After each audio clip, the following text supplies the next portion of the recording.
it's important for people that, are working through codependency to understand and become aware of patterns that come up around codependency, especially around building a healthier sense of self-worth and a healthier sense of self-validation. And the root of that starts with recognizing that love and validation comes from within.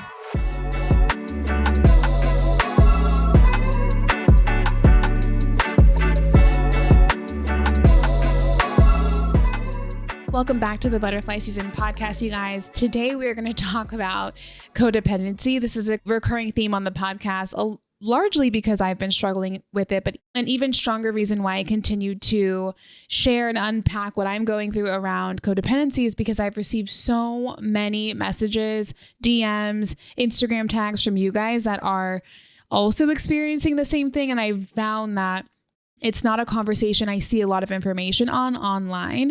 Like I had mentioned before, if you are a frequent listener of this podcast, you know that like when I first realized that I had codependent tendencies, I had no idea where they came from. And I've been on this journey of self-discovery around codependency. And so we're kind of going through that together. As I experience things, I share them with you, and we just like keep moving the needle on like derooting codependent behaviors. Now, I want to talk to you about something that really blew my mind around codependency. And that is a codependent person typically has an excessive need for approval and validation and love from others. And for me, my codependency came from, as I was a child, I would get rewarded for accolades. If I got great grades, I would get awarded. I could even I could be out late or do things that were like perceived like as bad. But as long as I had straight A's, it like wasn't really a problem. And so I've just equated that to love. I remember there was a time in my childhood where my mom would say, hey, my mom didn't teach me how to love, so you have to. And that kind of trauma dumping allowed me to make up in my mind, like, what is love actually, And so with that, to me, it was like, okay, performance, validation, love, performance, validation equals love. And so that was a way of me seeking validation to compensate for my own feelings, I guess, of inadequacy, because it wasn't that love was just unconditional no matter what. It was that there was like a dangly carrot for love. You get that and you get the love. And so that is like my villain origin story around codependency. And so those compliments like triggered a sense of validation that reinforced like that, thought of like praise, love. And so what that does is that leads to individuals like myself placing a higher value on the approval of like positive attention that you receive from people. And based on that, like if somebody initially compliments me on something or validates me on something, I hated that I realized this about myself because it was true.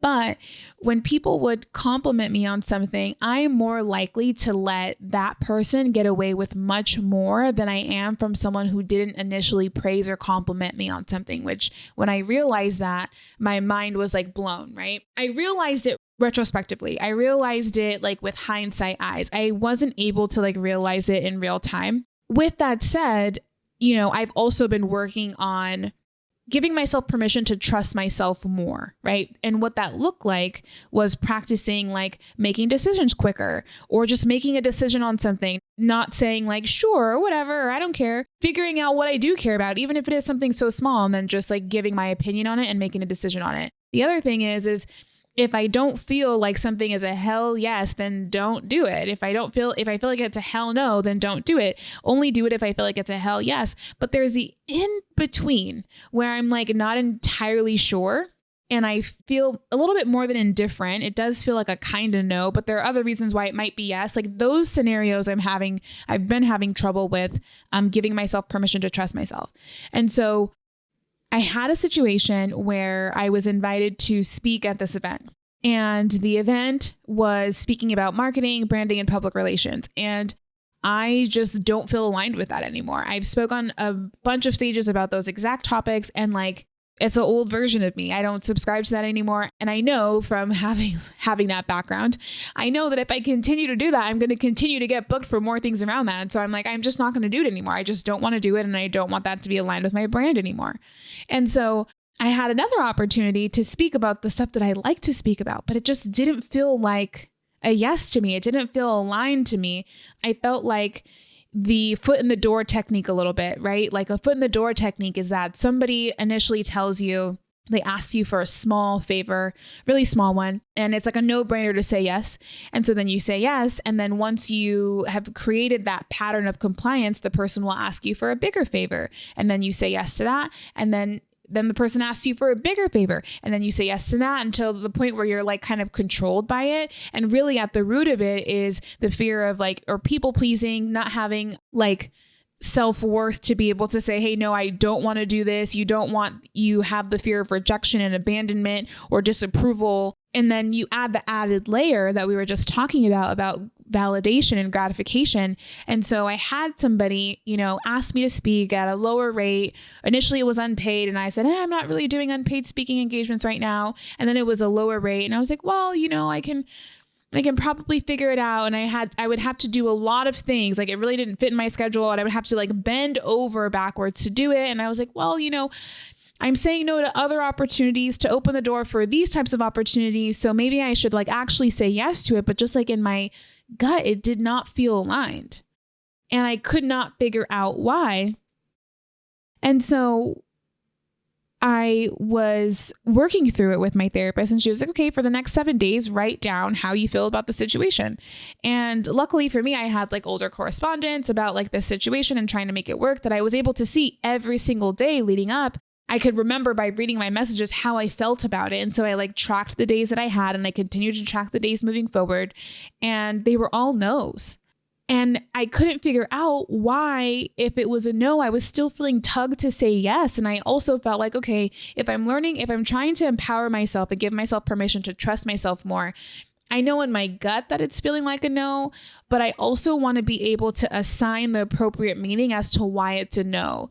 I don't think, at least right now in my journey, not that my gut is not enough, but I want to be able to understand this feeling for me usually means this. So a small example of that is when I'm doing work with my therapist, anytime we hit the nail on the head on something, I feel it in my chest. And like, especially if it's something that's like emotional, or even if it's like lightly emotional, I cry all the time in therapy. I will cry. And I know when I feel it in my chest and kind of in my throat and I cry, like I'm hitting the nail on the head. That's the thing. Like, that's exactly it. And so with that said, I know if I ever feel that way and it's not in therapy, it's probably because there might be a little bit of truth around that thing. And so it's helpful for me to assign meaning to a feeling so that I know when I do feel that specific feeling again, I know what it means. And so I didn't want to make a decision on this opportunity because I felt like there was some resistance around it, but I could not figure out why. And so I started to unpack it. I was meditating on it. I was like really spending a lot of time on something that probably didn't need a lot of time because it was just an initial no, right? But I really wanted to understand, why do I feel this way? And as I was meditating on it, I realized there was a point in time where I was in a crowd full of people with this person and they had praised me in front of a room full of people that both of us did not know. And that was a pattern of validation, which in my mind, especially as someone working through codependence, equates to love. And so I'm more likely to tolerate more things from somebody or do something that doesn't feel aligned with me, or compromise on my pricing, or bend over backwards in a way that really actually isn't feasible and is maybe causing me more stress than doing because I initially received a compliment. The fear of rejection or validation, or not having that approval from somebody, especially if my worth is tied to approval, is the reason why it doesn't feel like an easy no. It's kind of like a little bit of it's harder to say no, not to be confused with a hard no. Eventually it turned into a hard no, but I wanted to understand, why did I feel mixed energy around this perceived opportunity? I mean, it was. And so I say all this to say, like, it's important for people that, are working through codependency to understand and become aware of patterns that come up around codependency, especially around building a healthier sense of self-worth and a healthier sense of self-validation. And the root of that starts with recognizing that love and validation comes from within. It comes from the self, and you don't find love and validation relying on external sources, on what someone thinks of you or what an opportunity might look like online if you do take part in it. You know what I mean? Like, you have to establish enforcing healthy boundaries, as well as seeking support from therapists like myself to help understand like what's actually going on here, right? It was layered for me. This was so layered for me. And even though this opportunity, like it was a great opportunity to get my brand out there, to get me out there and to expand my reach. And those are a lot of my North Stars right now with the podcast, with the jewelry line, with the podcast merch, and just transparently, it's important for me to like share that with you because it can check 4 out of the 5 boxes, but that 5th box could be the like repeated cycle of a lesson that you continuously learn and learn and learn. And until you like learn it or pass that level, can you like actually press go to get to the next level of you? It's like a mini cocoon season, if you will. And while I spent probably like 2.5 weeks on this situation, I'm really glad that I like did not move forward in making a decision on it because I wasn't entirely sure if it was a yes and I wasn't entirely sure if it was a no.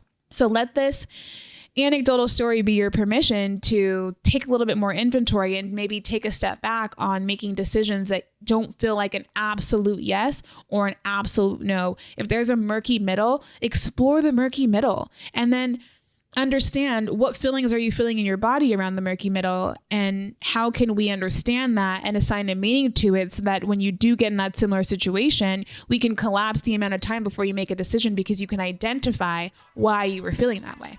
Anyways, that's my rant for today on codependency, and I will see you guys next time on the podcast. Thank you so much for tuning in.